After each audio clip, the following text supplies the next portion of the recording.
মুখে বড় ভাই হরে আছে তুমি জানো দনে তো নিয়ে আগে কোদিন তৈও না আই যদি রাস্তা যাই বলে তুমি গেলে আইনে হইতে তোমার কি অর্ডার। আরফাত রহমান কোকো ক্রীড়া সংসদের টেকনাফ উপজেলার সদস্য সচিব আলমের কাছে বারবার জানতে চাচ্ছিলেন তার স্বামী অর্থাৎ কোকো ক্রীড়া সংসদের আহ্বায়ক ইউনুস শিকদার কোথায়, তাকে কোথায় রাখা হয়েছে, কিন্তু জবাবে আলম বারবার ঘুরিয়ে পেঁচিয়ে উত্তর দেন। এক পর্যায়ে আলম দাবি করেন তাকে যারা ডেকে এনেছিল তারাই নিয়ে গেছে।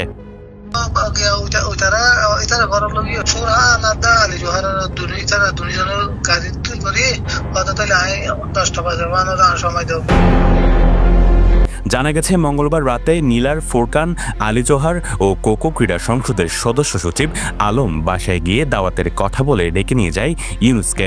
এরপর দীর্ঘ সময় সাড়া না পাওয়ায় ইউনুসের খোঁজ নিতে তার স্ত্রীর কথা হয় আলমের সাথে।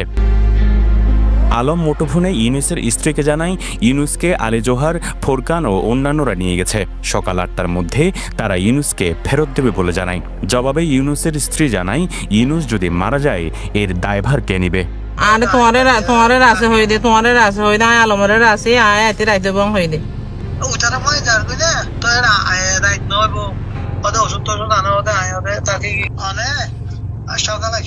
সকালে ন সকালে নি জানা পড়তো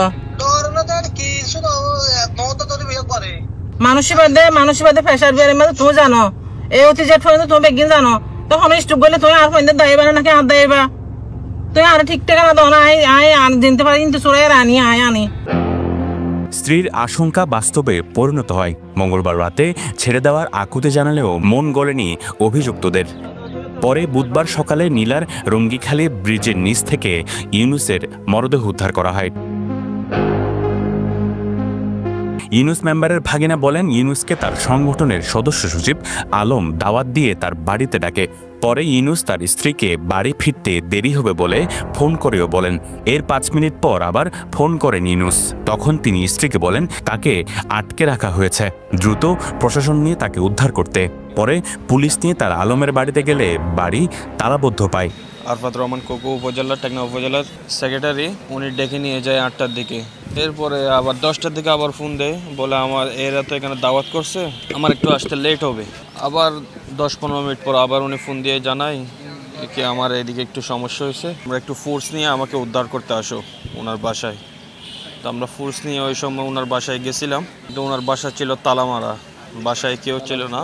আলমের ভাগিনা আরও দাবি করেন আলমের সাথে তার স্ত্রীর ফোনে কথা হয়। আলম সকালে ইউনুসকে তার বাড়িতে পৌঁছে দিবেন বলেও জানান স্ত্রীকে। পরদিন মঙ্গলবার সকালে শুনেন নীলার রঙ্গিখালী এলাকায় আনোয়ারের মৎস্য ঘেরে তার মরদেহ পাওয়া গেছে। যিনি দাওয়াত দিয়েছিল উনি বলছিল ওনার সাথে আমাদের প্রতিনিয়ত ফোনের মধ্যে কথা হচ্ছিল। উনি লাস্ট ৩টার দিকে হোয়াটসঅ্যাপের মধ্যে জানায় যে আমরা বড় ভাইকে নিয়ে সকালে আপনাদের বাসায় টেকনাফে ফিরে যাব। তো টেকনাফে ওনারা ফিরে যাবে বলে আমাদের আশ্বাস দিচ্ছে। কথাটা ছিল মানে উগ্র মেজাজি না, খুব শান্ত, একদম মানে স্বাভাবিক। তারপরে ওনারা এই কথা বলার পরে আমরা চলে আসার পরে সকালে দেখি নিউজের মধ্যে মরদেহ, তো ওনাকে ওখানে। এ নিয়ে তার রাজনৈতিক সহকর্মীদের মধ্যে তৈরি হয়েছে মিশ্র প্রতিক্রিয়া। তার মৃত্যুর প্রকৃত রহস্য উদ্ঘাটন করে আইনের আওতায় আনার দাবি জানান তারা। আমরাও প্রশাসনকে সহযোগিতা করব। প্রশাসনের মাধ্যমে যারা প্রকৃত দোষী তাদের দৃষ্টান্তমূলক আমরা শাস্তি দাবি করছি। আসলে জানেন আপনারা, এই নির্বাচন না হওয়া পর্যন্ত সারা বাংলাদেশে যেভাবে সন্ত্রাস রাজকতা সৃষ্টি করছে, আমরা সেটার জন্য তীব্র নিন্দা ও প্রতিবাদ জানাই। মেম্বার যে মর্মান্তিক নিহিত হবে, এই মেম্বারের মাধ্যমে কাদের এরকম শত্রু ছিল, কারা মেম্বারের প্রতি এদের আক্রোশ ছিল, এই জিনিসটা কারা গড়াইছে, কিন্তু এই জিনিসটা তো আমরা এখনো পর্যন্ত আমরা অরিজিনাল ক্লুটা আমরা পাইলাম না। ইউনুসের মরদেহ উদ্ধারের পর থেকে অনুসন্ধান শুরু করে পেনোয়া নিউজ। বিভিন্ন সূত্র থেকে পাওয়া তথ্য অনুযায়ী গত কয়েক মাস আগে আরফাত রহমান কোকো ক্রীড়া সংসদের সদস্য সচিব আলমের হাত ধরে ইয়াবা কারবারে জড়ায় নিহত ইউনুস মেম্বার। তাদের শেল্টার হিসেবে কাজ করত জেলা পর্যায়ের বিএনপি ঘরানার রাজনীতির একজন নেতা। তারা সিন্ডিকেট করে নীলা ইউনিয়নের সাবেক ছাত্রলীগ নেতা সাইফুল করিমের কাছ থেকে ইয়াবার চালান সংগ্রহ করে পরে সেগুলো দেশের বিভিন্ন স্থানে সরবরাহ করে আসছিল চক্রটি। বেশ ভালোই যাচ্ছিল তাদের ইয়াবা কারবার, কিন্তু সম্প্রতি আইন শৃঙ্খলা বাহিনীর একটি অভিযান তাদের ব্যবসায় ফাটল সৃষ্টি করে। জানা গেছে সাইফুল করিম, আলম, মিয়া, আলী জোহার ও ফোরকান সহ ইয়াবার একটি বড় চালান দেয় নিহত ইউনুসকে। পরে সেই ইয়াবার চালান আইন শৃঙ্খলা বাহিনীর একটি গ্রুপ অভিযানের নামে গায়েব করে দেয়। সেই চালানের টাকার জন্য গত কয়েকদিন ধরে বিরোধ চলে আসছিল তাদের মধ্যে। সর্বশেষ মঙ্গলবার রাতে তাকে বাসা থেকে দাওয়াতের কথা বলে উঠিয়ে নিয়ে আসে আলমের নেতৃত্বে চক্রটি।